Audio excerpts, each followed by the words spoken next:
welcome back. We are continuing our NFL draft recap of 2024 by talking about the AFC North, and today we'll be talking about our fellow neighbors from Ohio.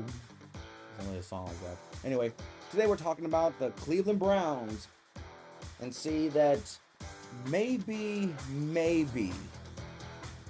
they gotten better. Maybe.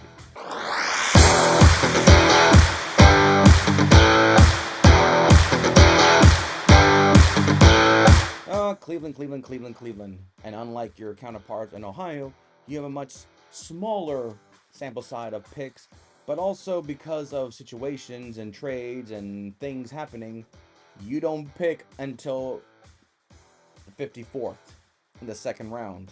So, for the sake of clever segue, Cleveland, you paid the price for it, so with the 54th selection in the 2022 why I keep saying 2022? With the 54th selection in the 2024 NFL Draft, the Cleveland Browns select Michael Hall Jr., defensive tackle, Ohio State. Now, when teams make sacrifices in their first round, the Panthers did that too, and we'll talk about that when we talk about the Panthers. It's always the feeling of, if they're trying to trade in the first round in some shape or form, can they? And if they don't, or they can't trade up, who is going to be the first player in this new year of players? Sometimes I always feel like that will dictate, if they made the right investments to sacrifice, early picks to get this. So sometimes it almost dictates thinking, okay, did they get this player for depth? Did they get this player for starting? Michael Hall Jr. is the defensive tackle. I'm putting him as a projection now. It's also very kind of sweet that Ohio State stays in Ohio. Very, very sweet on that regard. So, but he'll get rotation. Right now he's projected to be backup to behind Shelby Harris. I feel like he might need some more development to himself moving forward. The Browns defense was top tier. Myles Garrett won Defensive Player of the Year, which I have a pop over talking about when I watched my Cleveland video. So I'm also kind of a little surprised they went defensive tackle to help, I guess keep the defense going after it was just already viewed as one of the top defenses. Probably one of the biggest success story of the Browns last year, besides Joe Flacco, of course, and their late playoff push. So I was actually kind of surprised they went defensive tackle in this regard, because I felt like the defense was straight, but I feel like this was probably more for like depth and young rotation players in the interior side, while they got Myles Garrett and Zadarius Smith on the edges of their defense. So we'll see how it shapes out, but I guess they just want to solidify that defense that was so great last year and commit more to this one. Honestly, there was a small part of me that might go running back because of the Nick Chubb injury. They probably just want some fresh legs to come in there for rotational purposes. I thought that might they go there since they have no really first round picks until after 50th selection. So that's why I'm not really surprised, like, oh my god, what are you thinking? But like, okay, solidify that defense with more depth and talent. Got it. Then they did nothing for a while, again, almost 30 picks later. So in the third round, with the 85th selection in the 2024 NFL Draft, the Cleveland Browns select Zeke Zinter, offensive guard, Michigan. Now, for those of you who don't know, we know that Zinter got hurt. I think it was against the Ohio State game. So injuries devastate, and he was a captain, he was a leader, he was a focal point of that Michigan offensive line. So it does not surprise me that he may be a later, and that later could be, but I do trust in sports medicine moving forward that this guy is going to be available and healthy. We all know, because Cleveland literally drafts offensive lineman Hall of Fame Joe Thomas, so I have to be a little more confident in their drafting selections of offensive linemen. He's viewed as a left guard. Sorry. We don't know what's going to happen with his career trajectory in this first year anyway. So I want to put him a later, but he might be a later as in next year, and this might be that one situation where I go against my rating system, because he had an injury towards the end of the year And there's always that feeling of you, as much as you want him to play, I'm wondering if Cleveland is okay saying that 10 years later he'll be 10 years, a year, if he missed his rookie season, but then he has 10 plus years later of greatness, that's just probably a small investment for 10 years versus let's rush him in within 10 months. So that might be the mindset that Cleveland thinking this investment will benefit for a decade, and we'll sacrifice the first season if we have to. But he might be a steal. Hell, that injury probably helped the Browns get probably our next Pro Bowl talented offensive lineman. Who knows? Then they did nothing again for almost 70 picks. And then they finally, in the 5th round, they make another selection. With the 156th selection in the 2024 NFL Draft, the Cleveland Browns select Jameer Thrash, wide receiver, Louisville. The Cleveland Browns receiving core, besides Amari Cooper, who's reaching his 30s, is Jerry Jeudy, which criticism about his consistency was always brought, and Elijah Moore, another player that came from one team. So the whole receiving core is based off discarded players from teams that have already drafted them, and some even further than that. I feel like David Njoku got a rejuvenated career after his success last year, especially with Joe Flacco. But then Joe Flacco loves throwing to his tight ends. That's what has been successful with that. So maybe that's a combination of success and opportunities. So seeing the Browns draft a receiver in Thrash, I'm still putting him as a now because of rotational purposes, because I'm looking at more Jeudy and Cooper and have a combination of consistency, confidence, age. I'm putting all those in there. They're a combination of greatness. I mean, we saw Amari Cooper show out, but we all know that once players reach 30, there's always that feeling of we need younger, because we don't know how much a receiver in his 30 can play at a high level. That's always been criticized by all players. I think the only thing that's not criticized is probably kickers and quarterbacks, ones that reach 30. But everyone else, pretty much like once you reach 30, is like, okay, let's start putting the clock on when you're done. That imaginary clock that we don't see, but the media will talk about hundreds of times at a time, saying, he's 31 years old. What are we going to do? Oh my God, the end of the world. So we'll see what they do with Thrash, but I feel like he will make contributing factors right away. My biggest thing, I mean, they got Deshaun Watson and Jameis Winston, 2 first-round pick quarterbacks on the same team, which y'all know that just, works for wonderful reasons. So we'll see who becomes the quarterback and who develops. Is it wrong to say that I feel like Jameis Winston might be the better choice? Am I the one thinking that? Yes, the turnover factor, but I'm just feeling like the reason why Winston doesn't play in New Orleans is because he never really got a chance until he got hurt and never got the job back, even though everyone kept thinking he probably should have. So if Deshaun Watson's injury becomes a factor, maybe Winston might have a success in Cleveland. And we all know that Winston is not, throw to the same guy 100 times kind of guy. So we'll see. But I'm just keeping an eye on that conversation for quarterback. But Thrash could be a contributing factor in some playing time. So rotation now, of course. Then they did nothing again. From thinking like, they're another 50 picks. So with the 206th selection in the 2024 NFL Draft, the Cleveland Browns select Nathaniel Watson, linebacker, Mississippi State. Keep that defense with young players that don't need to start right away, but need time to develop. I am still putting him as a now.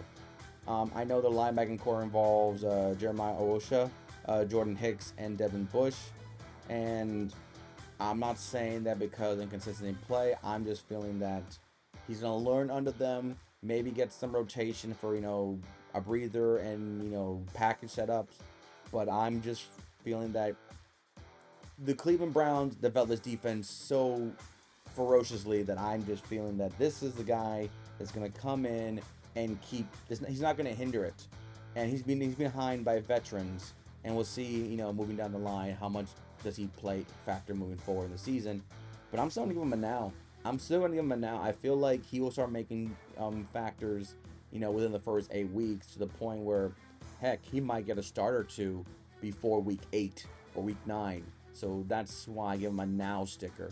This guy, I feel like maybe a little bit raw, but he might have some shine in there somewhere. So let's just keep an eye on him on that regard. Then we go to the seventh round, and with a 227th selection in the 2024 NFL Draft, the Cleveland Browns selects Miles Harden, cornerback, South Dakota. All right, let's bring out the cynical side that we all know it's happening because we all think of it too. Smaller schools, level of competition. South Dakota, and North Dakota have always been the small schools that I hear the most consistently as they're the ones that always get on that, in Montana sometimes too. So I get that argument there, and sometimes it might just be not so much as talent as much as where you played could have determined. I mean, this guy probably played as well as he did at South Dakota State, and he played at Minnesota, even Ohio or Bowling Green or USF or Florida State. He might be picked in the third round. Who knows? Who knows how much impact he'll be able to contribute in that regard. But looking at I mean, Greg Newsome, I thought was a great defensive back, even though he's currently behind Denzel Ward on that. Martin Emerson Jr., another surprise. And looking at the whole depth chart, I don't see I don't see Miles Harden in any of the projections right now. So, unless he put a different, did I miss a typo? No, I didn't. Okay, sorry. There's some player with similar names. I was wondering if I had a typo error when I was writing these notes. So he might be an else. He might just be a casualty of just too far down the depth chart to make an impact. And with level of competition also playing against him, he has a big hill to climb to try to make the 53-man roster. But like I said before, defensive backs might have a better time because they have tackling ability and speed. So special teams seem to be the most appropriate place for him to make this on the roster, especially if you start making splashes in the preseason. So we'll keep an eye on him and seeing if just him going to a small school is just that. He went to a small school. That does not take away how big of a talent he really is. We'll take a look at that. And then with the last pick in the 7th round for the Browns, with a 243rd selection, the Cleveland Browns select in the 2024 NFL Draft, Jawan Briggs, defensive tackle, Cincinnati. Okay, so another, local town, local state guy. He's going to stay close to home in Ohio. Sadly, he's going to play for the Browns, not for the Bengals. It would be kind of funny if he goes from Cincinnati to Cincinnati. That'd be a great story. Those are fun stories to share. So, Jawan Briggs is deep in the depth chart department. Deep. And Mike Hall is considered a backup, and he was the Browns' first selection. And Jawan Briggs is viewed as 4th. He is on the cusp of just, sorry, dude, we might not have a spot for you because we might need to overcompensate at a different position. He might become a casualty. He might make the practice squad at best, but he might be a little too far to make an impact in his first year. We'll see down the line with, of course, injuries and ages. So we'll see how much his intensity is brought up when it comes to preseason, when he does an off-season practices. Don't count him out just because he's a late round pick in the 7th round. We all know because of Brock Purdy. When he got opportunity, he shined. Brock Purdy could have been a complete disaster and would have been like, well, that's why he's Mr. Relevant anyway. So thanks to Brock Purdy, from Brock Purdy to Peyton Manning, first overall pick to last overall pick, anyone that gets drafted in the NFL, I believe in today's NFL, should not be considered based on what school they went to and based on what round they were drafted, what pick. Because I feel like NFL is saying, we're drafting you because we believe you can contribute and maybe even start for us, if not now or in the future. So Briggs still has a chance, but I just feel like he is so far behind the line that he might just be like, sorry, dude, we can't have 5 defensive tackles. We only can have 4 or 3. So we'll see what happens moving forward. So that is the Cleveland Browns draft. What is the grade I give these folks? Deshaun Watson, Jameis Winston thing is an interesting thing. We need to keep an eye on it to see what happened with Deshaun Watson's play, and of course, injuries and consistency, all that factors. The team went 11 wins last year. I went to the playoffs with literally quarterback by committee, not by choice, mind you, by just circumstances. So I feel like the Ravens are going to be there. I feel like the Bengals are going to be the whole NFC AFC North was had 9+ wins. I'm sorry, Cleveland. I think you guys are better. You guys are probably better set up now. Plus, Nick Chubb's coming back. You could be contenders, but I just can't really say Cleveland Browns are contender the same way I feel about the Detroit Lions are contenders. But I will say the team got better. They got youthfulness. They got depth. But this draft class didn't really make me go. It made me go, okay, I see you're getting young players to develop, and then maybe next year they will contribute way more, or maybe even get some starters. Who knows? But then again, they didn't pick their first pick until the 54th selection, so that could also be a factor that they're not effing the picks like the Rams did, but they're like, we're focusing on what we have now. So plus, I'm a defensive guy. I play defense, so the Browns defense was the unsung heroes of the Browns. So I cannot help but feel like, well, on the defense is like, no, it's the quarterback situation. It's the offense that Chubb got hurt, Deshaun got hurt. So there's a lot of question marks, but they could still make the playoffs. But we have like the Chargers again better. We have the Colts. We have Jaguars. We have a lot of teams that didn't make the playoff that we thought were going to be playoff contending team that are probably more confident playoff teams now compared to the Browns. But with the Browns still have that defense, they can be contenders. I just can't right now, based on the draft picks and what they have now, to say contenders. They can win 10 games to make the playoffs as a 7th seed, possibly. That works. But I cannot say I see the Browns in the conference championship based on the draft picks they have and what the players they currently have right now. We'll see what happened in preseason when I do my preview about them. But right now, all I see is you guys are better. And that's the best I can say right now. So, that is the Cleveland Browns. My hair is very uncooperative with me. So we're going to continue with the AFC North, and we're going to go to Pittsburgh. We're going to talk about the Steelers and their situation with quarterbacks and draft picks and see. Well, we all know that Mike Tomlin's going to have a winning record at least and somehow sneak into the 7th seed again. So could this draft pick maybe get them the 6th seed? Find out. So until then, I'm Cortez, and I'm a critic. Thank you very much for watching.